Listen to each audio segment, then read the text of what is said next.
Hei, näytän sinulle tarkalleen, miten käyttää Regrow-ominaisuutta TetherDeFi.ai-alustalla. Tämä on yksinkertaista ja vie vain sekunteja. Ensin olet yhdistelmäkojelautalla. Näet ylhäällä talletuksesi yhteensä 10 USDT:tä. Sen alla aktiivinen talletus näyttää myös 10 USDT:tä, jotka tuottavat sinulle juuri nyt. Etsi nyt Regrow-painike tai siirry yhdistelmävoima-osioon. Klikkaa sitä. Tämä avaa Regrow-tason palkinnot ikkunan. Tässä on mitä näet. Käytettävissä oleva saldo näyttää 1 USDT:n. Tämä on ansaitsemasi voitto, joka on valmis yhdistettäväksi. Sen alla on summan syöttökenttä. Voit kirjoittaa minkä tahansa summan tai klikata Max-painiketta käyttääksesi kaiken saatavilla olevan. Nyt sinulla on 4 pikavalintapainiketta. 25%, 50%, 75% ja 100%. Selitän jokaisen nopeasti.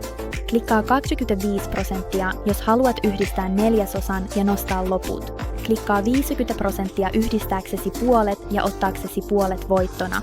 Klikkaa 75% sijoittaaksesi suurimman osan uudelleen, mutta pidä osa itselläsi. Klikkaa 100% maksimaalisen yhdistelmäkasvun saavuttamiseksi. Kaikki palaa takaisin tuottamaan. Katso tätä. Klikkaa nyt 100%. Summakenttä päivittyy näyttämään 1 USDT.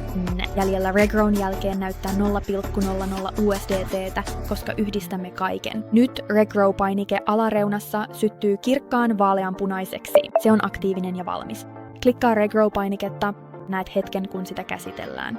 Älysopimus luo uutta 25 päivän ansaintajaksoasi. Valmista. Onnistui. Tuo 1 USDT on nyt upousi aktiivinen talletus. Se tuottaa päivittäin nykyisellä sopimuksesi korolla seuraavat 25 päivää. Tässä mitä juuri tapahtui. Loit uuden ansaintajakson. Aktiivinen talletuksesi kasvoi. Sinulla on nyt useita jaksoja käynnissä ja päivittäiset ansiosi kasvavat. Siinä se.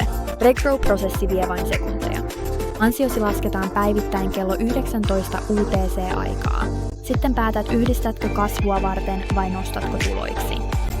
Aloita yhdistäminen TetherDeFi.ai:ssa tänään